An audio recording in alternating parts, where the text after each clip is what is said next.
Obrigado, Maiara. Aí, pessoal, vou Bom ir dia, rapidamente. companheirada. Lula livre! O ato aí, Companheirada, o ato dos juristas. a gente vive um momento de intensificação da luta de classe, um acirramento como fazia muito tempo na história que a gente não via. E a gente sabe que o principal lugar da luta de classe é na rua, na mobilização popular, na conversa, no diálogo com o povo, na mobilização. Então, saudar a todos que estão aqui presentes, mostrando, dando exemplo para a nação de como que se faz a luta e como que a gente tem que defender o povo brasileiro.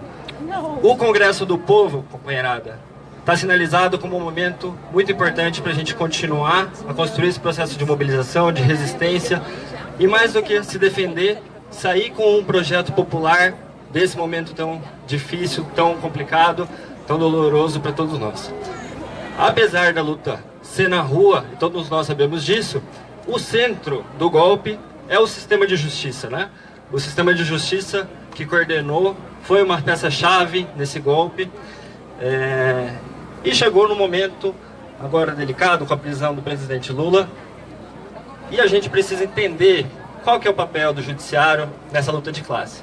Por isso a Frente Brasil Popular, a coordenação do acampamento Lula Livre, pensou para hoje um ato com juristas importantes, juristas com muito acúmulo histórico, ligados às lutas populares, para a gente conversar um pouco, dialogar, entender melhor esse processo. O espaço de hoje, dessa tarde, dessa parte da manhã agora, se destina a isso, portanto. Vou chamar o companheiro Nasser. Companheiro Nasser, vai coordenar a mesa aqui, né? Vai convocar os juristas para se apresentarem. E vamos fazer aí um bom espaço formativo, vamos prestar atenção para a gente sair daqui com mais conhecimento sobre o sistema de justiça e todo esse papel. Quem quiser se sentar, não sei se o asfalto está muito quente, daí permite que os de trás também possam assistir, e se não der, tudo bem, vamos que vamos. Bom dia, companheiros e companheiras. Bom dia! É um grande prazer para nós fazermos esse ato aqui, ato de juristas, num momento crítico da história do país, que passa pelo papel do sistema de justiça no golpe de 2016 e no aprofundamento do golpe com a prisão do presidente Lula. Para esse ato, nós convidamos o professor Marcelo Neves, professor da UNB, professor titular de Direito Constitucional da UNB, da Universidade de Brasília, quem eu chamo para se juntar. A professora Kátia Izaguirre, professora de Direito da Universidade Federal do Paraná, a professora Ineida Desirê Salgado, também professora de Direito Constitucional da Universidade Federal do Paraná, e o nosso decano, o professor Juarez Celino dos Santos, professor aposentado da Universidade Federal do Paraná, de Direito Penal e Processo Penal.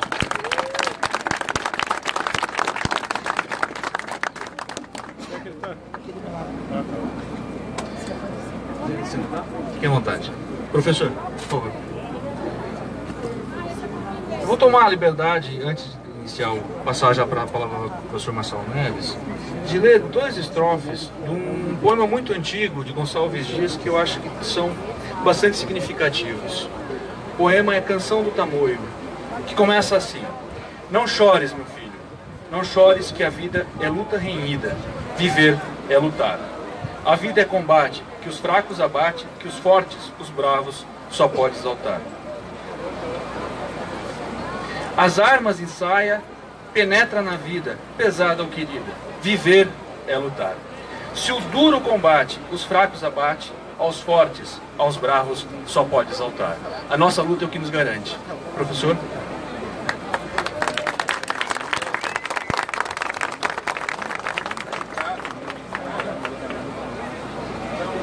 Companheiras e companheiros,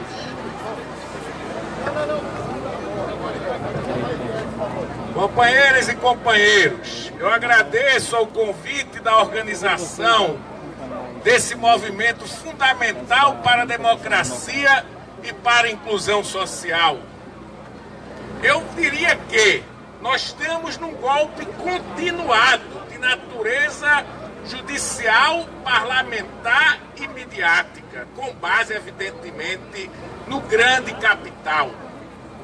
E nesse movimento eu vou fazer um paralelismo, e pode parecer arrogância, da as estações da Via Crucis. Sabemos que no Calvário de Cristo houve 14 estações.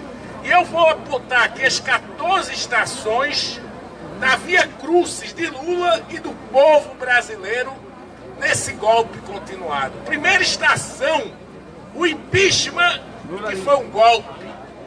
A invenção das pedaladas fiscais.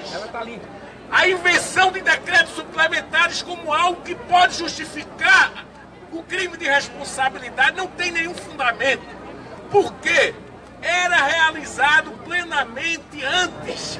Em 2002, 2003, o presidente Fernando Henrique Cardoso abusou disso. O TCU dizia apenas que eram falhas orçamentárias sanáveis e apenas recomendavam o saneamento.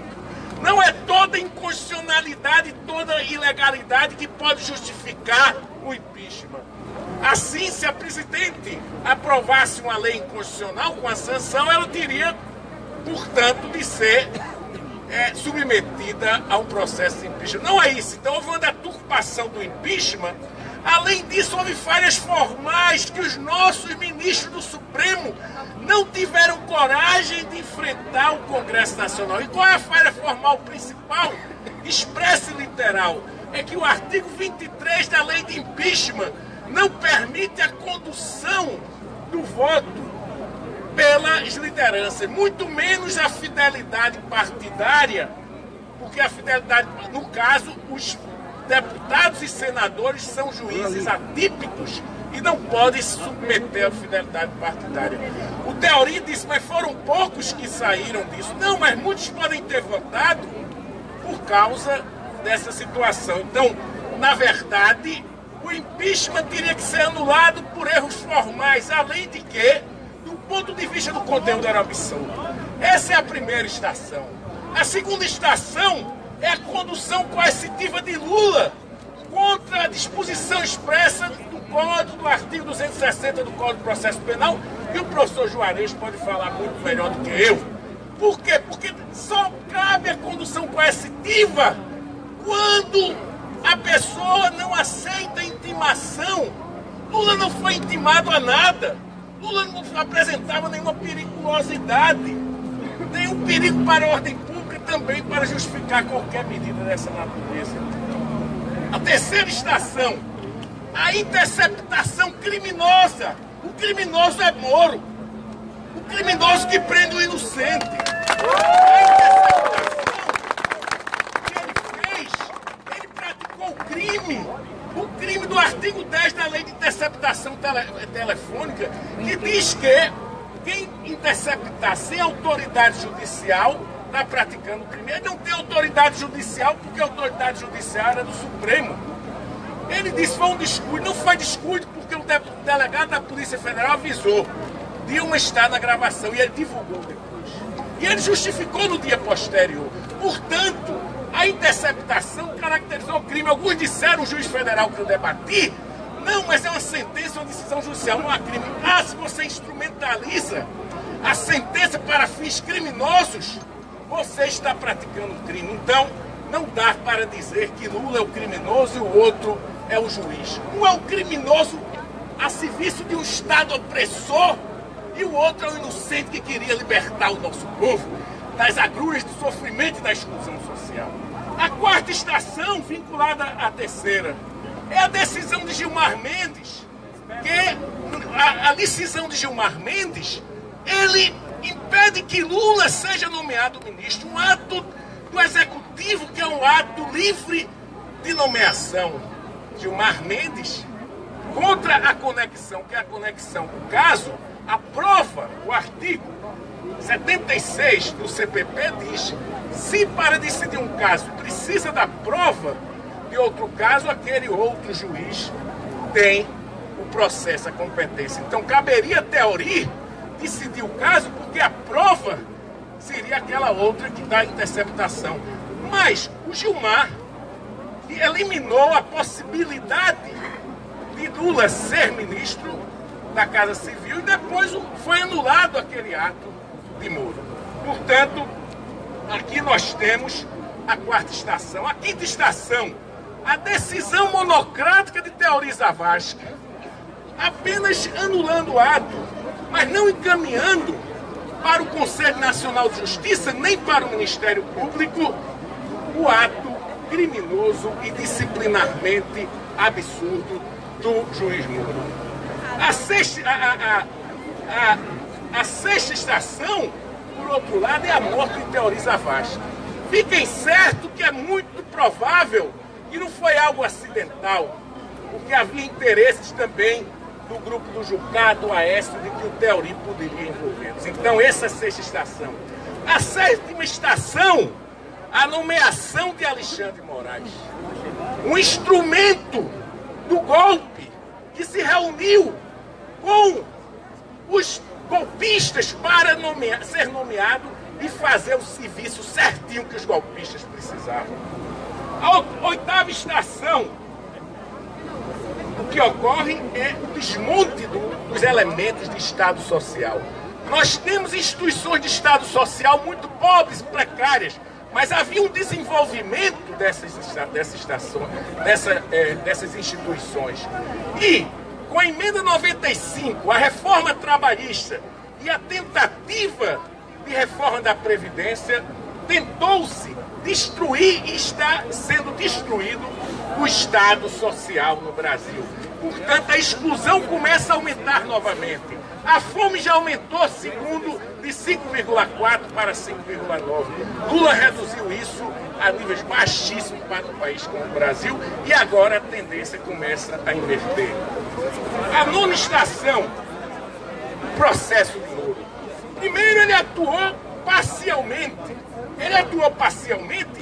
contra o artigo 36 da LOMAN, que diz que você não pode se manifestar sobre processo que você vai julgar. E combinado com esse artigo da LOMAN, o Código de Processo Civil diz que quem atua se manifestando sobre o caso, é uma vedação, é suspeito, é um juiz que está sob suspeição e, portanto, não pode julgar o caso. Então, caberia a anulação do fato. Então, essa sentença condenatória também não teve provas sobre o caso. Houve apenas como dado uma delação premiada, uma colaboração premiada, que é apenas meio de obtenção de prova. É absurdo todo o processo. Além do mais, mesmo se houvesse a prova, e o Juarez pode, não há tipificação penal, não há enquadramento. Mesmo se tudo tivesse ocorrido, como se disse, não caberia o enquadramento, porque não foi antes nem durante o mandato. E não há o ato de ofício, ele fala em indeterminação, atos indeterminados. Se eu for juiz com esses elementos e atos indeterminados, eu condeno o que eu quiser, a hora que eu quiser. Eu posso ser arbitrário. Portanto, essa é a nona estação. Qual é a décima estação? A décima estação é o assassinato da nossa vereadora Marielle. Isso é uma execução, é um feminicídio e é um crime também contra as forças políticas populares. É triste esse momento, porque esse momento do golpe mostra que é despudorado e até agora não há nenhuma apuração. E aí nós vamos para a 11ª estação, a denegação do HC de Lula pelo STF. Esses juristas cagões do Supremo, um bando de cagão, podem dizer. Esses cagões, eles chegaram macaqueando, que o Manuel Bandeira dizia que nós macaqueávamos a sintaxe Lusíada, querendo falar o português de Portugal. Eles ainda tem que falar o português gostoso do Brasil. E o que esses caras fazem é macaquear a sintaxe jurídica germânica e estadunidense. Se torna um papagaio sem noção da especificidade do caso.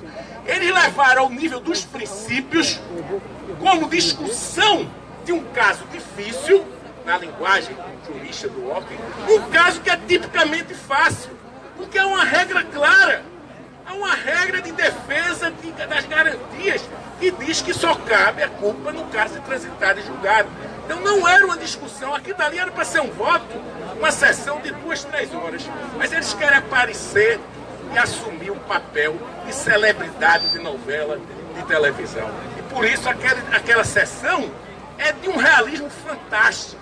É um teatro de absurdo. O voto do senhor Fachin, ele cita as decisões da Corte Interamericana de Direitos Humanos como se Lula tivesse praticado um crime de violação dos direitos humanos. Isso é uma loucura. A Rosa Weber, naquele voto, ela cai na ridicularia. Por quê? Por que Rosa Weber cai na ridicularia? Porque ela diz: eu não aplico porque eu sou solidário ao colegiado. Eu respeito o colegiado. Mas se fosse uma pena de morte, imagine que se quisesse impor uma pena de morte contra a Constituição e a lei. Ela diz: não, eu não vou votar não, eu tenho convicção que está errado, mas não vou votar porque eu vou respeitar o colegiado. O cara era morto no próximo dia, quando a jurisprudência mudasse, ele estava morto. Então, é outro absurdo essa situação do voto dela. A 12ª estação é a mais triste de todas, talvez, para nós aqui. É a prisão de Lula. E dessa maneira, a tentativa definitiva de excluí-la do processo eleitoral. Esse é o momento que estamos. Será se nós conseguimos reverter? O próximo, a 3ª estação, pode ser perigosa. Pode ser o assassinato de Lula. Isso nós temos que estar alerta. Agora é a 13ª e a 14ª que nós temos que reverter. Impedir o assassinato de Lula por um juiz irresponsável, senhor Moro, que deixa uma polícia federal corrupta, e corrupção aqui é no sentido profundo da palavra, uma polícia federal parcial, que trata a elite com a vozinha fina, e quando é com Lula, com a voz grossa, para parafrasear o Chico Buarque, quando ele diz: eu não gosto de governo que fala grosso para a Bolívia e fala fininho para Bush. Quer dizer, isso é o que essa Polícia Federal. E tudo isso está a serviço do capitalismo, da financeirização da universidade, da financeirização da saúde pública. Tudo isso está ligado no outro maior. E qual seria a 14ª também que pode ocorrer, que a gente tem que reverter? É o adiamento das eleições ou intervenção militar. Isso seria o fim da Via Crucis, mas nós estamos na 12ª estação e ainda temos condições de reverter com a resistência popular e no limite com a própria desobediência civil. A desobediência civil cabe quando o Estado não consegue atuar dentro dos seus próprios modelos de Estado de Direito. Para concluir, o que eu diria, nesse momento que nós precisamos da resistência, é que nós estamos num novo estágio da relação de sob-cidadania e subcidadania no Brasil. O sob-cidadão é aquele boizinho como Aécio, que ele pode ter todos os direitos e acesso aos direitos, mas a lei, a Constituição não se aplica a ele. Ele está acima da lei e da Constituição. O sob-cidadão é o Temer. São aqueles que matam índios lá no Pará, matam populações indígenas e não sofrem nenhuma atuação estatal. Então ele vive no mundo dos direitos, mas ele não tem deveres e responsabilidade. O subcidadão é o contrário. O sistema só vê o subcidadão na perspectiva dos deveres, na perspectiva da responsabilidade do ônus, mas ele não é visto pelo sistema jurídico como alguém que tem direito. E assim, o que é que ocorre de novo? É que é o próprio judiciário que agora controla a distinção amigo-inimigo. E esse judiciário instrumentalizado determina quem é o inimigo do Estado, quem é o inimigo do Brasil e quem é o amigo. E o amigo realmente é aquela elite dominante que é destrutiva da inclusão social. Por sua vez, o judiciário passa a ser uma sobre-cidadania, acima da lei. Não só por essa atuação politizada no sentido negativo do termo, mas porque também vive fora da lei, são corruptos porque ganham acima do teto constitucional. Recebem auxílio moradia que não merecem de acordo com a lei e a Constituição. O auxílio moradia é para quem está em trânsito e não pode realmente pagar extra, mas não cabe para quem já está permanentemente naquela localidade. E alguns têm mesmo casa e nasceram naquela cidade. Por fim, eu diria também que a situação de subcidadania e sob-cidadania mudou Porque antes era só o excluído, o pobre sem acesso, que era o subcidadão. Agora, eles transformam em subcidadão sem direitos aqueles que representam os excluídos. Aqueles que defendem os excluídos, como o nosso grande maestro Luiz Inácio Lula da Silva.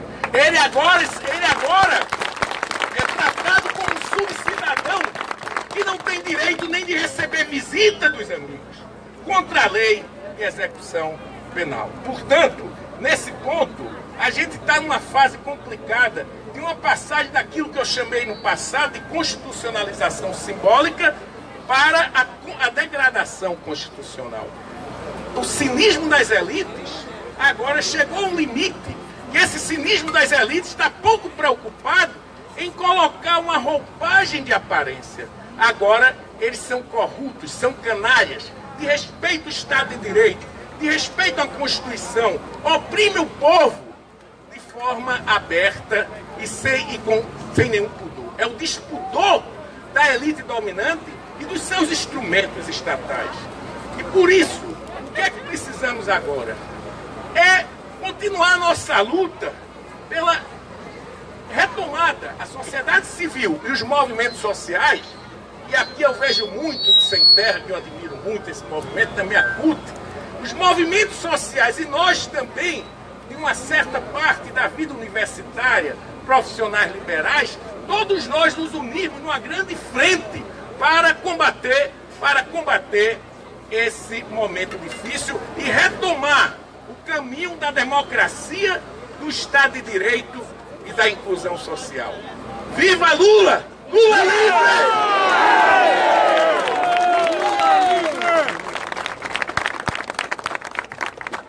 Agradeço a brilhante intervenção do professor Marcelo Neves. É bom lembrar que, e é bom que a gente diga, que o princípio de presunção de inocência que a gente defende transcende a questão do presidente da República. Esse princípio da presunção de inocência é uma garantia que a Constituição de 88, que o Constituinte de 88 nos estabeleceu e que vem agora em um processo judicial nos retirarem. Assim como vem flexibilizando outros princípios da Constituição Federal, assim como vem retirando os nossos direitos sociais, o nosso judiciário vem contribuindo por um grande processo de retrocesso social. E quando a gente fala que a gente vai fazer a resistência a este retrocesso, a resistência ela se dá dessa forma, formando, mas também discutindo, debatendo nas ruas, nas estradas, nos campos, nas construções, como diria o Geraldo Vandré. Em razão disso, gente, eu vou passar a palavra à professora Ineida Desirê Salgado para a sua intervenção. Antes eu queria agradecer a presença de advogados, advogadas, de professores universitários, de estudantes de direito, dos nossos amigos, colegas combativos da Defensoria Pública. No final, se o doutor Eduardo quiser dar uma saudaçãozinha aqui, pode chegar aqui que a gente vai franquear a palavra para ele, para os combativos defensores públicos e defensoras públicas do Estado do Paraná, que competem a difícil tarefa de tentar levar acesso à justiça à população mais pobre, né? A Defensoria aqui no Paraná foi uma das últimas do Brasil a se estabelecer, né? Então é bom a gente sempre enaltecer o trabalho de quem trabalha com as pessoas que estão à margem da sociedade, para quem o Estado nunca chega, né? Então, professora Ineida. Bom dia, pessoal. Bom dia. Bom dia, presidente. Bom dia, presidente. Bem, vim eu falar para vocês de Constituição. Num momento como esse, quem está praticando desobediência civil não é o povo que está lutando pela libertação do presidente Lula. Quem está praticando desobediência civil, e não de agora, são os juízes que deixam de aplicar o direito, que ignoram a Constituição para fazer aí a defesa dos seus interesses, do interesse da elite, do interesse dos golpistas, e que deixam de trazer argumentos jurídicos para colocar a moralidade seletiva em seu lugar.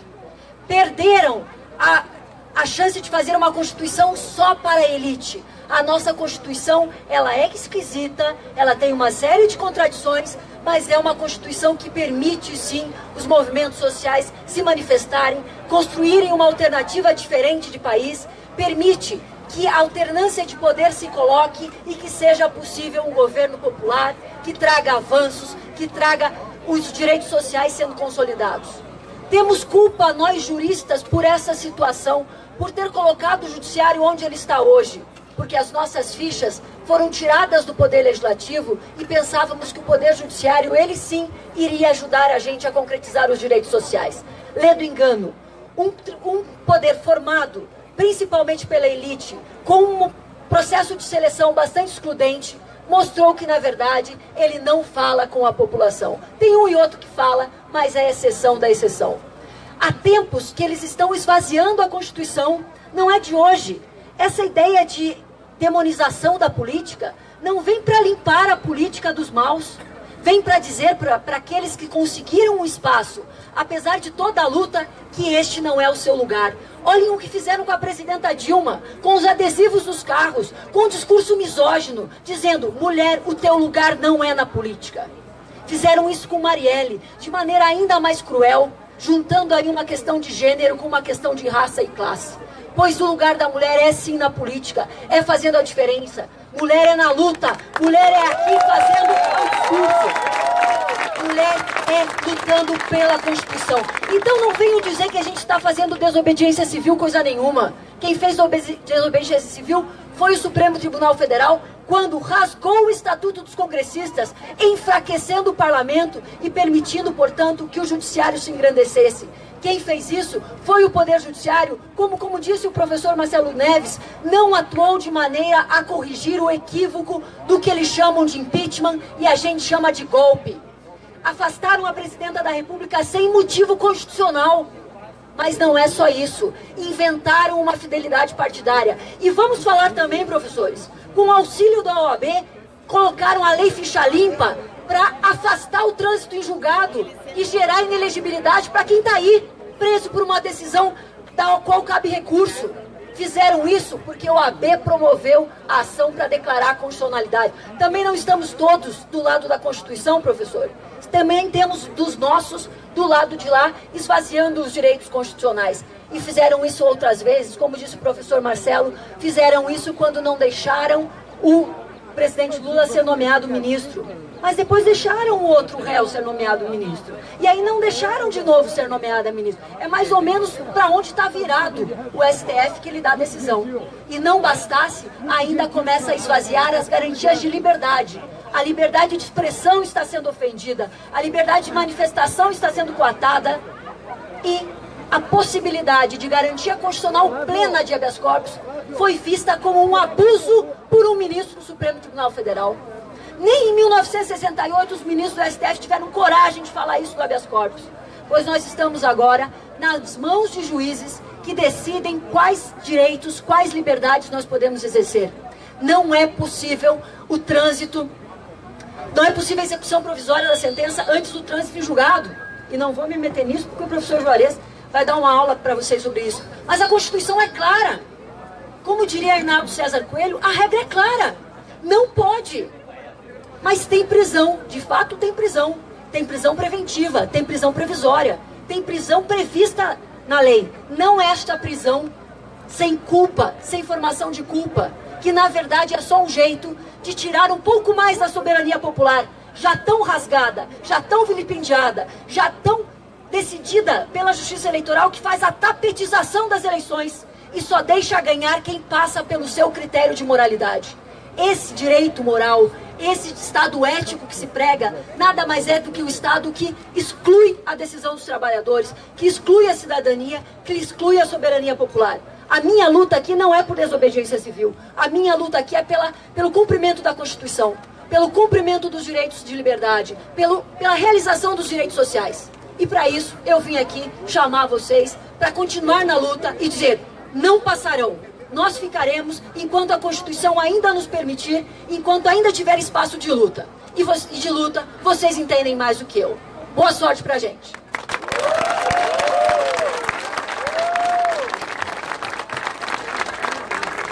Belíssimas palavras da professora Elina Desirê Salgado. De pronto, até por conta do avançado horário, eu passo a palavra à professora Cátia Zaguirre para sua intervenção. Bom, vamos lá, né, pessoal? companheirada de luta, bom dia. Estamos aí junto. Eu preciso começar dizendo de onde que é meu espaço de fala, né? De onde é que eu venho. Eu sou advogada, mas eu trabalho com direito ambiental e direito agrário. E eu defendo a soberania, a segurança alimentar e a defesa da agroecologia. Eu venho dessa luta. E eu queria dividir com vocês a minha opinião sobre o que aconteceu no sábado. Porque eu estava aqui, tomando bomba, como muitos de vocês. E estava também no 29 de abril, né? Tomando bomba também. Para fazer o quê? Simplesmente pelo direito da gente se expressar, né? E eu acho que a reflexão para a gente dividir aqui, acho que tem que seguir essa linha, né? Primeiro pensar assim, o STF, ele precisa entender que ela é uma instituição que faz parte da realidade social, está aqui com a gente, ele não está em outro planeta, né? E qual que é o papel do STF? Defender os direitos e as garantias fundamentais que nós colocamos na Constituição, porque faz parte do nosso projeto de sociedade, né? O que a gente assistiu naquele julgamento do HC do ex-presidente Lula foi que teve muitos debates infindáveis, muita teoria, mas não houve um debate sério das consequências sociopolíticas da aplicação dessa decisão na nossa realidade. O que isso ia importar, né? O voto, a decisão que ganhou por uma maioria apertada, né, se reuniu em torno da instabilidade do sistema penal. Mas na verdade, o que aconteceu foi que o STF se rendeu à política do medo. Política do medo essa que vem sendo aplicada massivamente pela mídia golpista, reprimidas, né? E o que aconteceu no sábado aqui? No sábado, a partir do momento que o judiciário se rendeu à política do medo, a PM e a PF se sentiram, né, na mesma, vamos dizer, confortáveis para também aderir a essa política do medo. E ao mesmo tempo, o que eles fizeram? Porque quando o helicóptero estava pousando, tinham fogos de artifício que estavam tentando acertar o helicóptero no outro lado. E a PM e a PF começaram a bombardear quem? A gente aqui, que estava fazendo o quê? Exercendo o nosso direito de aqui estar e manifestar a nossa opinião. Como a professora Eneida bem falou, um direito constitucional, direitos fundamentais da nossa Constituição, né? E na verdade, o que aconteceu depois? A gente tem pessoas correndo, pessoas sufocadas com o gás, idosos, crianças, jovens e adultos correndo desesperados e nenhuma proteção, né? A polícia que aparece depois aqui é uma polícia que olha pra gente com um olhar condenatório, né? Quem foi para a Avenida Paraná depois, chegou lá na Avenida Paraná, não tinha policiamento nenhum. O que tinha eram grupos de civis que queriam agredir a gente física e verbalmente. Tanto que a gente teve que se organizar para garantir que as pessoas chegassem com segurança no ônibus ou no carro que trouxe elas até aqui. Então, o que a gente pode concluir dessa situação, né? Que não foi nenhuma atitude nossa, foi uma atitude deliberada, planejada e truculenta da PM e da PF, que dirigiu com base na política do medo, que vem, né, se construindo um Estado policialesco com base nessa política do medo, que não respeita o direito de livre escolha das pessoas, dos homens, mulheres, crianças e idosos que estavam aqui, que tinham o direito de estar aqui, né? E eu acho que no final de tudo, o que aconteceu? Né? Qual era a intenção? Desestabilizar o ex-presidente Lula, desestabilizar a nós todos. E eles conseguiram, gente? Não! Coisa nenhuma, nós estamos aqui, né? Estamos aqui, a resistência aumentou, a resistência continua e a gente vai buscar os responsáveis por esse ato violento e truculento. E é só isso que eu queria conversar com vocês. Depois a gente pode conversar mais. Muito obrigada.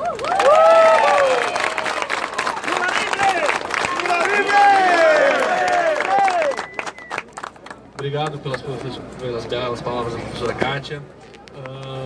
Nós temos vivido no Paraná momentos difíceis no que se refere ao respeito ao direito de reunião, ao direito de manifestação.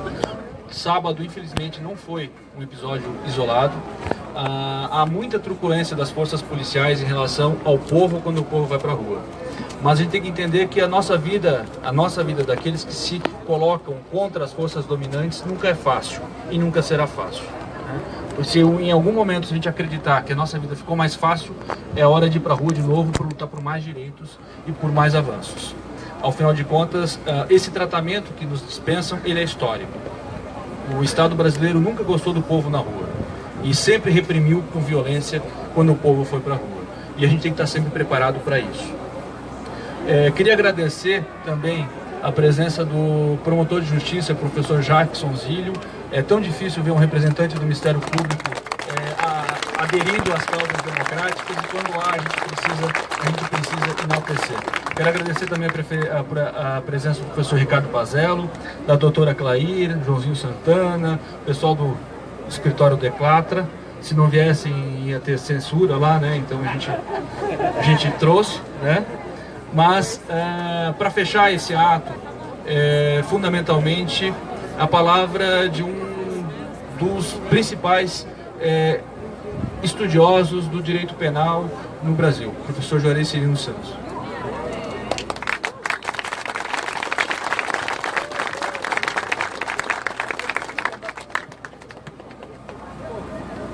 Meus companheiros, meus amigos, lutadores pela democracia no Brasil, a partir do Paraná, a partir deste local,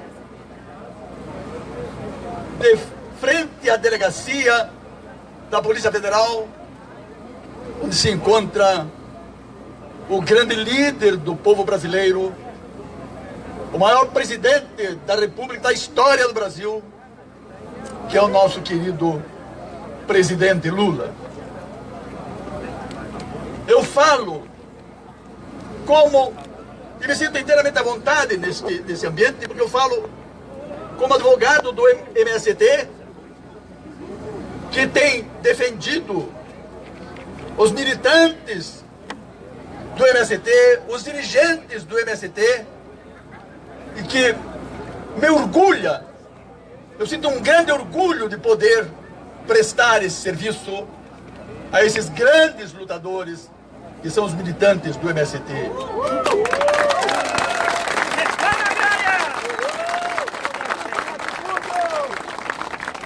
E falo também da posição especial de advogado do presidente Lula, de advogado no processo criminal e, sobretudo, hoje de advogado que apresenta a causa do Lula para o povo brasileiro. Continuo como defensor do Lula fora do processo, porque no processo houve um conflito sobre a estratégia da defesa que não me deixou alternativa senão sair da causa no processo penal, mas continuando a defesa da causa perante o povo brasileiro e apresentando as teses fundamentais do processo, fazendo a defesa de Lula perante o povo brasileiro. O que nós vivemos hoje é um momento muito agudo do processo de luta de classes. Um processo de luta de classes que se caracterizou nos últimos anos exatamente pela transferência do cenário da luta de classes das ruas e das praças públicas, onde nós levamos a luta e onde nós vencemos a luta, das ruas e praças públicas, onde Lula venceu 2 eleições e Dilma 2 eleições, apoiada pelo Lula, e se desenhava a derrota na próxima eleição. Então as classes dominantes transferiram o cenário de luta das praças públicas, das ruas, para a 13ª Vara Federal Criminal de Curitiba, onde eles tinham a figura do juiz Sérgio Moro. E aqui se constituiu um novo cenário da luta de classes no Brasil.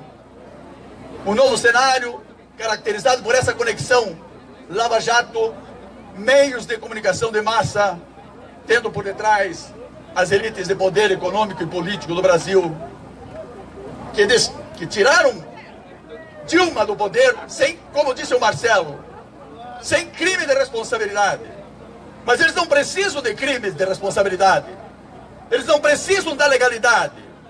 Eles só precisam de uma maioria estúpida e idiota como aquela maioria que aprovou o impeachment da presidente Dilma. A legalidade é o que eles acham que é legal. Não é aquilo que está na Constituição ou na lei. Eles passam por cima da Constituição e das leis. Eles não precisam das leis. A lei é a sua vontade. Quando nós examinamos, vejam, o resultado disso tudo é a prisão do nosso grande líder. Quer dizer, o momento chegou a um tal momento de aguçamento, que o grande líder das lutas do povo brasileiro está preso aqui, na delegacia da Polícia Federal, para a tristeza de todo o Brasil, para a nossa tristeza, entregue como um troféu para o Moro. Até quando que o povo brasileiro vai suportar isto? Claro que temos lutas jurídicas que precisam ser realizadas e vão ser realizadas. Mas somente a luta política do povo nas ruas, em mobilizações como estas e muito maiores, é capaz de levar a libertar o presidente Lula da masmorra.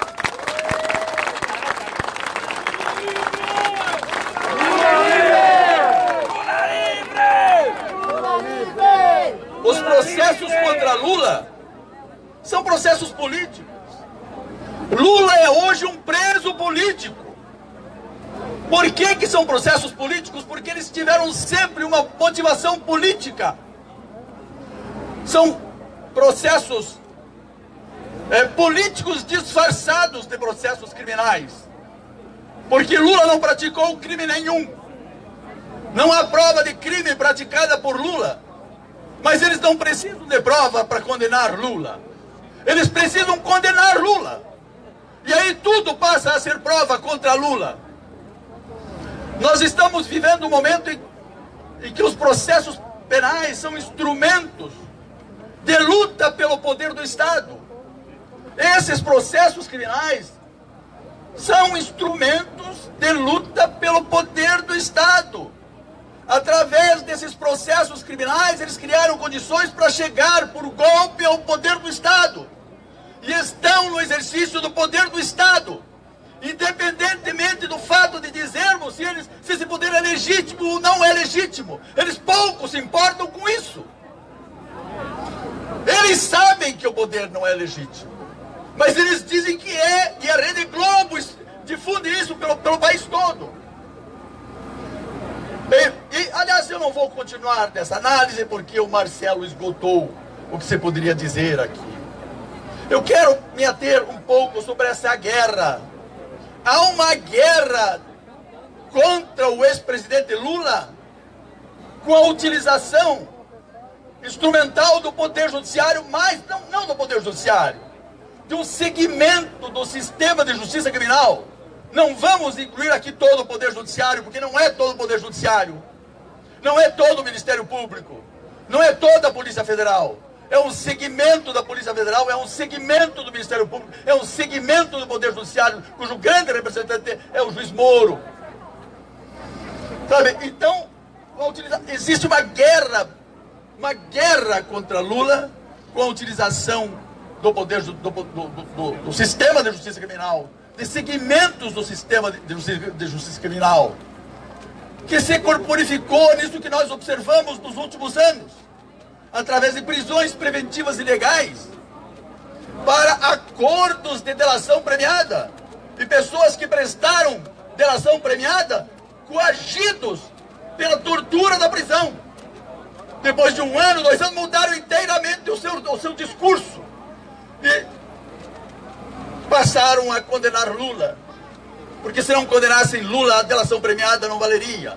E eles iam e vinham, até que o depoimento atingisse aquilo que o Ministério Público queria. Daí, então, o acordo era selado e eles eram beneficiados. Desde o princípio nós sabíamos disso. O que aconteceu com os demais? Os demais não importa, não interessa. Os empresários que foram processados, eles receberam penas irrisórias por causa dos acordos de delação premiada. Ninguém está defendendo o punitivismo, mas eles eram o meio, o modo pelo qual se podia chegar ao Lula. Quer dizer, o objetivo, desde o princípio, nesses processos criminais, foi Lula. O que falar das conduções coercitivas, como disse o Marcelo Neves, para interrogatório, sem recusa de comparecimento? Isso é uma violência. O que falar das interceptações telefônicas ilegais? Ou das quebras de sigilo ilegais, sem demonstração de ilícito, ou sem demonstração da necessidade para a investigação de um ilícito? E agora nós chegamos aqui ao cúmulo da execução de uma pena absolutamente ilegal, de uma pena aplicada sem crime cometido pelo presidente Lula. E fala-se em execução provisória da pena. Execução provisória não se pode falar de condenações econômicas, patrimoniais, que daí se demonstra depois que não era devido, se devolve o valor. Mas como é que vai se devolver a liberdade do presidente Lula? Como é que vai se devolver os 2 dias que ele já passou aqui? Os meses que ele vier passar? Se o princípio da presunção de inocência amanhã ou depois for reconhecido pelo Supremo, como esperamos que seja, aí então ele vai ser libertado. Mas como? Como Lula pode ser recompensado ou compensado? Como Lula pode ser compensado pelo tempo que ele permaneceu na prisão? Como pode? Nós estamos esperando, estamos aqui observando a passagem de uma ambulância e eu preciso vai dar um intervalinho. Esse discurso. Vai dar um intervalinho para passar a ambulância aqui. Vai reto. Vai lá. Aqui, ó. Espaço aqui, ó. Espaço aqui, ó.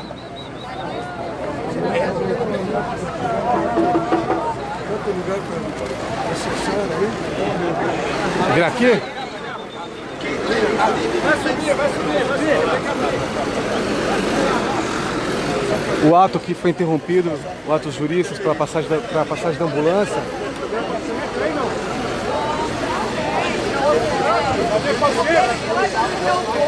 É a única entrada.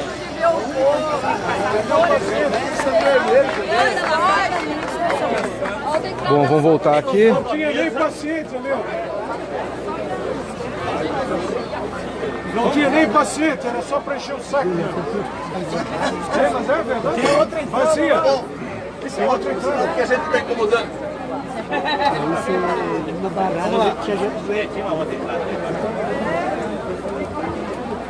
Companheiros, se vocês me permitem,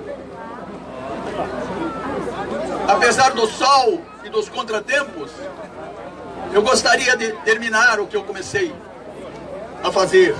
Terminar esse breve discurso, que não é um discurso, é um desabafo, é uma manifestação de indignação diante do que está acontecendo. Eu falava da prisão dita provisória do presidente Lula.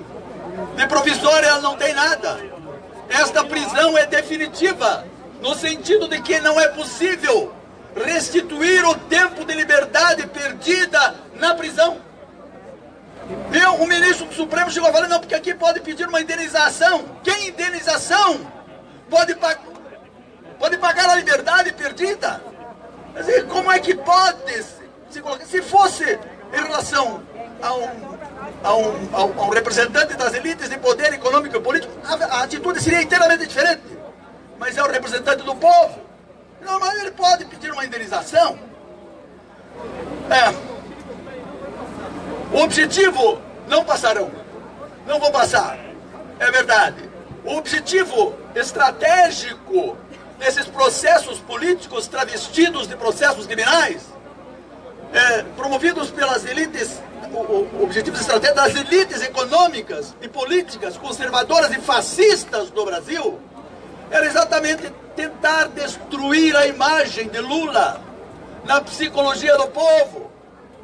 Mas eu pergunto, eles conseguiram destruir a imagem de Lula da psicologia do povo e no afeto e no amor do povo? É claro que não! Está aqui o povo dizendo que não, e não vão destruir, porque o povo não acredita nas mentiras do processo penal. O povo acredita na verdade que Lula lhe comunica, porque Lula comunica a verdade. Ele não praticou crime nenhum. Crime nenhum. Enfim, o que? A pergunta sobre a resposta. Qual a resposta que podemos dar para, enfim, essa violência do Estado? E quando eu falo de violência do Estado, eu estou falando da violência do Estado capitalista. É preciso não ter ilusões com relação ao Estado.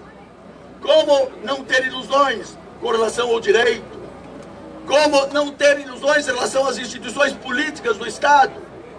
Quer dizer, o Estado, qual é a resposta, portanto, para essa violência do Estado capitalista brasileiro contra o movimento da classe trabalhadora, contra o movimento, enfim, do povo que, enfim, chegou ao poder através do presidente Lula, mas que perdeu o poder porque o nosso presidente agora está aqui, na delegacia de Polícia Federal, injustamente.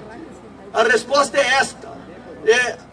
Claro, temos um trabalho jurídico para fazer, não vamos esquecer completamente a argumentação jurídica, mas é preciso uma argumentação jurídica ofensiva, forte, agressiva, que não se intimide, que diga as verdades, especialmente a respeito dessa condenação sem prova. Lula livre! Lula livre!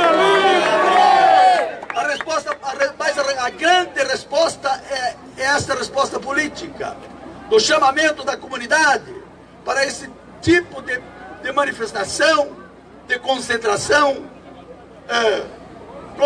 Quer dizer, é preciso exatamente isso, a mobilização das forças políticas, como o MST, como a Via Campesina, enfim, como os sindicatos, os partidos políticos que estão em defesa do Lula para reduzir, se não, porque eliminar é impossível, para reduzir a influência ideológica e política, oficial e midiática sobre, hoje, os juízes do Supremo Tribunal Federal e, na sua maioria, tiveram uma posição acovardada no caso do Lula. E Lula estava muito certo em dizer que eles tinham uma posição acovardada, e essa covardia ficou evidente no julgamento do habeas corpus. Um habeas corpus que não reconheceu o princípio da presunção de inocência, que disse que alguém pode ser condenado, quer dizer, que pode se executar uma prisão depois de decisão em segundo grau, e que isso não afeta o princípio da presunção de inocência. Então eles não leram a Constituição. Eles não leram que ela diz assim, que ninguém será considerado culpado antes do trânsito e julgado de sentença criminal penal condenatória. Não se fala ali antes do trânsito e julgado. Se não há trânsito e julgado, não existe culpa ainda. Mas Lula está sendo punido como se já fosse culpado. Quer dizer, esse é o primeira regra do princípio da presunção de inocência. Quer dizer, todas as pessoas têm o direito de serem tratadas como inocentes, enquanto não transitem em julgado uma sentença penal condenatória. E ainda, uma outra regra, é a garantia da dignidade do processado, do acusado. Onde é que foi parar a dignidade do nosso ex-presidente Lula? Sendo conduzido aqui também outra condução coercitiva de helicóptero para a prisão da Delegacia de Polícia Federal de Curitiba. Eles só consideraram, para examinar o princípio da presunção de inocência, o princípio que existe, digamos, do ônus da prova, que o ônus da prova incumbe a acusação. E aí eles flexibilizaram o princípio, mas quando se obtém uma decisão de condenação, e que é confirmada no segundo grau, então isso relativiza a presunção de inocência. E aí você vai considerando a presunção de inocência conforme o estado do processo. Isso é uma grande heresia jurídica. Isso não... Alguém que afirmasse isso em qualquer concurso, mesmo para a magistratura, seria reprovado. porque ele conhece a questão menor da presunção de inocência, a questão maior, que é a garantia de ser tratado como inocente. Isto não foi observado. Eu tinha pensado em apresentar para vocês algumas coisas do processo criminal de Lula, quer dizer, deste processo criminal, para demonstrar a vocês como esse processo é uma fraude. Esse processo é uma fraude jurídica. Mas nós estamos aqui sob um sol escaldante. Eu poderia continuar, mas eu acho que nós podemos fazer isso numa outra oportunidade, porque para falar sobre o processo, este processo, que resultou na condenação que o Lula está cumprindo de forma definitiva, para falar sobre esse processo, eu teria que descer a alguns detalhes, explicar isso didaticamente, sair da linguagem jurídica tradicional. Mas a grande questão hoje talvez não seja essa análise específica desse processo criminal.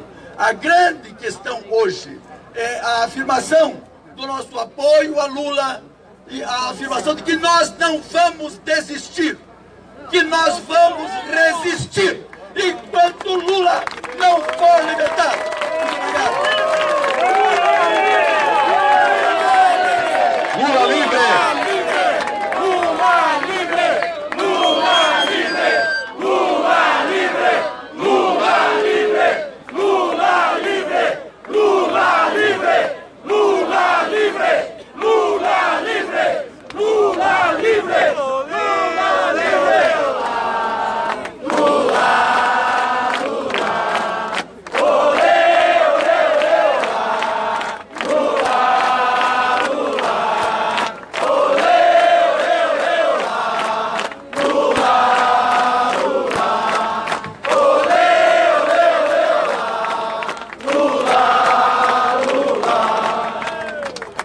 Bem, gente, falar depois do professor Juarez é praticamente um anticlímax. Mas, para encerrar esse ato, queria agradecer a organização Frente Brasil Popular, queria agradecer os coletivos de advogados que ajudaram a organizar, a Associação Brasileira de Juristas pela Democracia, a AJDC, a Associação de Juristas... a DJC, a Associação Advogados pela Democracia, Justiça e Cidadania. É importante lembrar que nesses momentos difíceis que nós estamos vivendo, nós não podemos confiar nos nossos órgãos de classe que não têm nos representado.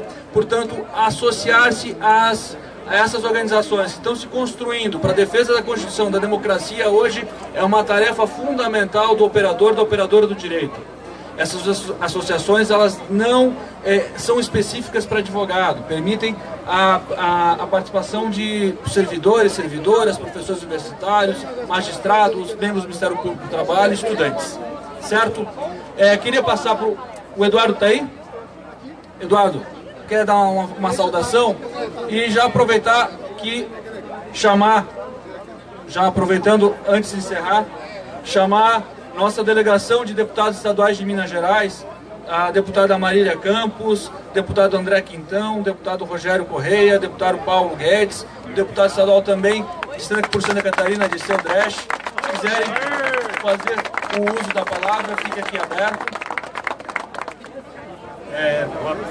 Bom dia, né, companheiras e companheiros. Para quem não me conhece, meu nome é Eduardo, eu sou defensor público do estado do Paraná. Tenho a honra de, junto com a Olenta, mulher negra, defensora pública, a gente atuar no núcleo de moradia e regularização fundiária do estado do Paraná. A Defensoria Pública do Paraná é super nova, ela tem apenas 5 anos e tem muitas lutas ainda pela frente. E também como membro de defensor público do Tribunal do Júri e atuar na área criminal, toda vez que a gente vê um líder de Estado, um ex-presidente da República, que tem todos os recursos de defesa e até apoio do povo, sofrer violações de direitos, imagine nossos assistidos, o povo brasileiro, que diariamente é levado às audiências com algema, que não tem direito de falar com o defensor ou advogado reservadamente, que não tem direito à visita por um determinado tempo, ou seja, vivenciamos diariamente violações de direitos humanos, violações das garantias, e nem sempre porque a lei é ruim ou porque a Constituição é falha. Muitas vezes pelo preconceito de dois atores que estão ali, Ministério Público e juiz, que tem normalmente uma visão extremamente conservadora, extremamente misógina, racista, que trabalha o pobre como uma pessoa que sem direitos. Então, assim, eu só me solidarizo à causa de todos que estão aqui, porque também é uma causa da Defensoria Pública, todos têm direito de ter um julgamento justo, célere e ter suas garantias asseguradas no habeas corpus. Infelizmente, isso não foi respeitado, infelizmente o Supremo se acovardou no último julgamento. E assim, eu não trouxe nenhum discurso pronto, só estou fazendo esse papel de fala, dizer para vocês que a coisa da Defensoria Pública é o verde, é a esperança, né? E nós, eu tenho muito orgulho de ser defensor público, meus colegas que estão aqui, Olenka, Camille, também têm, e vamos continuar a luta dos mais necessitados, dentro das salas de audiência, dentro do Tribunal do Júri e dentro do núcleo de moradia, e todos os outros setores da Defensoria Pública. Então, fora Temer e viva Lula! Pessoal, então, para finalizar, eu agradeço enormemente a presença do professor Marcelo Neves, que deixou seus afazeres em Brasília para vir participar do nosso ato. Eu tenho certeza que ele sai daqui revigorado, porque toda vez que a gente vem aqui para essa vigília, para esse acampamento, para a Praça Olga Benário, a gente sai daqui revigorado com as nossas forças em dia para continuar seguindo a luta. Agradeço ao professor Juarez Serino pela brilhante aula, a professora Inês e a professora Kátia, foram brilhantes também. Eu acho que a nossa finalidade, pensando nesse ato, foi plenamente atingida. Obrigado a todos e todas. Terminou agora, então, o ato dos juristas aqui no acampamento Lula Livre. A gente volta a qualquer momento aí com mais informações, com tudo que está acontecendo aqui no acampamento.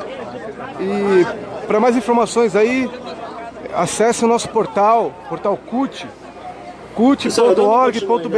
Então, aqui ao ato. Tá, pessoal, vamos aí. A gente vai abrir a palavra para os 4 deputados de Minas Gerais, a bancada. Tem mais um pouquinho, aqui, vamos aguentar, vamos esperar ali, vamos ver. Também o deputado de Santa Catarina, o Dirceu. Vou passar primeiro a palavra para o deputado Rogério Correia, então, lá de Minas Gerais. Obrigado.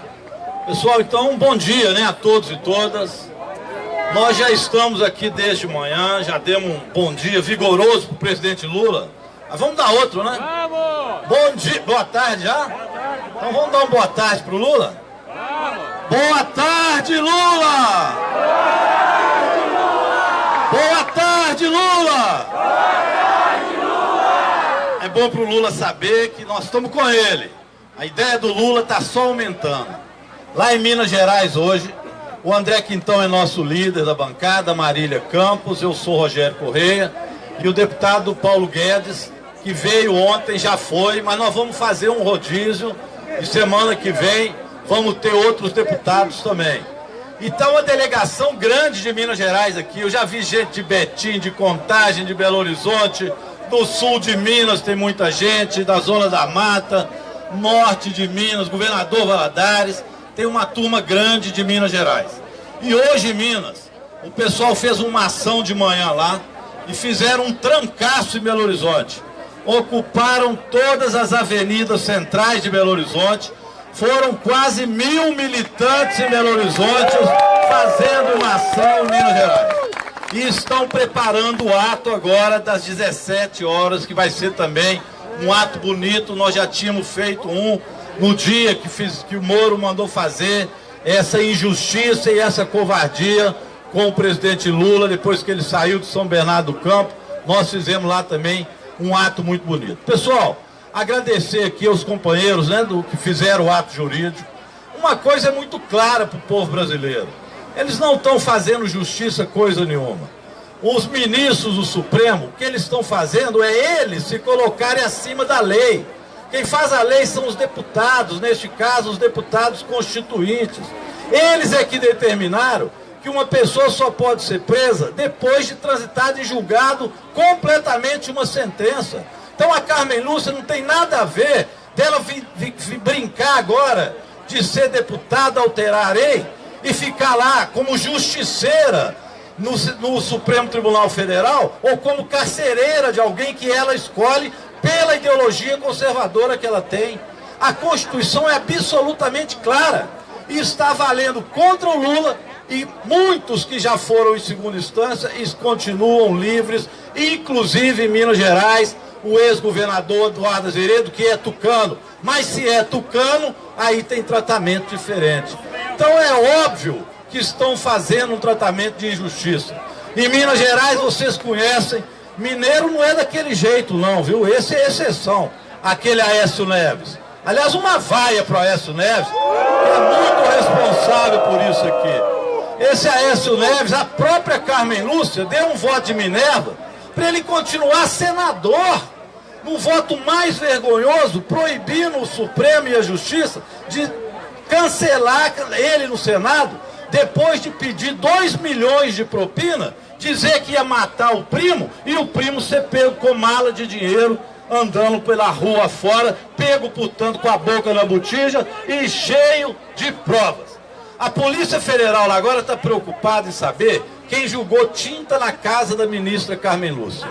Mas nunca explicaram como e de quem são 500 quilos de cocaína que estava no avião de um senador aliado do Aécio Neves. Isso a Polícia Federal nunca investigou em Minas Gerais. Ninguém sabe, aliás, todo mundo sabe, mas a polícia não quer que se identifique quem foram os responsáveis por traficar 500 quilos de cocaína em Minas Gerais. E estão preocupados em saber quem jogou tinta na casa da ministra. Ninguém explica, e já era para ter explicado e sabido, quem matou Marielle. Então, pessoal, existe uma onda fascista. Para além da questão jurídica, como foi dito, há um problema político muito grande. E temos que levar temos que levar aos tribunais ao muro. Ao Moro. Como? Temos que levar? Temos que levar aos tribunais ao Moro. Ah, levar o Moro aos tribunais, muito bem. E certamente o Moro vai cair nos tribunais da Justiça Internacional. Mas principalmente na Justiça da História. Porque nós estamos fazendo uma frente antifascista muito importante.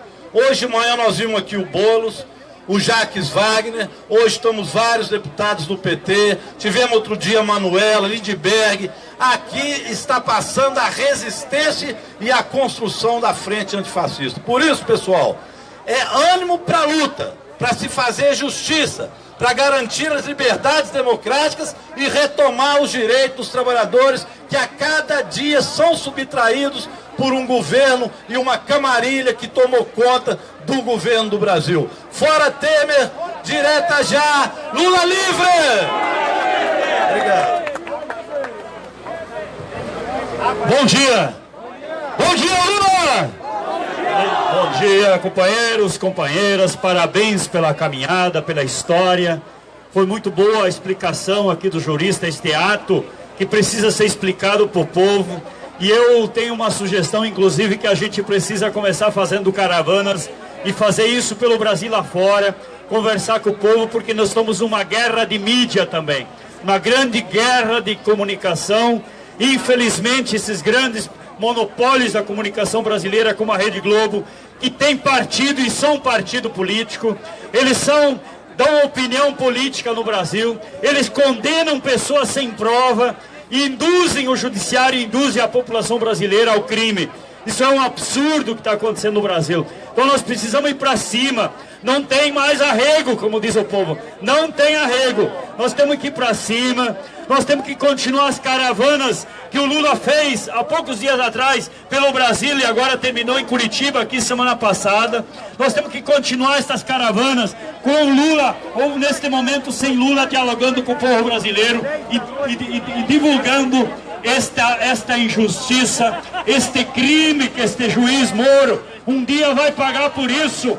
Um dia vai ter que pagar por isso, por este crime que ele está fazendo com o presidente Lula e com o povo brasileiro. Então é isso, companheiros e companheiras. Nós estamos aqui com uma grande delegação de Santa Catarina, já desde sábado aqui, tivemos em São Bernardo também neste grande ato, e com certeza, companheiros e companheiras, nós temos condições, nós somos hoje já a maioria do povo brasileiro que está vendo que que o Lula é um preso político e nós temos que continuar esse caminho ganhando a população brasileira para construir esse grande movimento e a grande luta do povo pela liberdade do Lula, pela democracia e pela justiça e pelo direito do Lula a disputar a eleição esse ano. Nós queremos eleger Lula presidente de novo.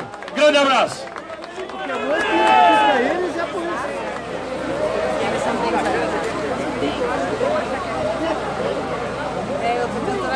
Pessoal, agora sim, então terminado o ato aqui, vocês, mais notícias, mais informações aí sobre o acampamento aqui, o acampamento Lula Livre, acessem aí o portal da CUT, né, cut.org.br, e também nas nossas redes sociais aí, tá tudo atualizadinho, tudo que está acontecendo aqui em Curitiba, no mundo do trabalho, no mundo da militância, tá tudo atualizado lá, é só acessar cut.org.br. Eu vou encerrando aqui, pessoal. Abraço. Força na luta.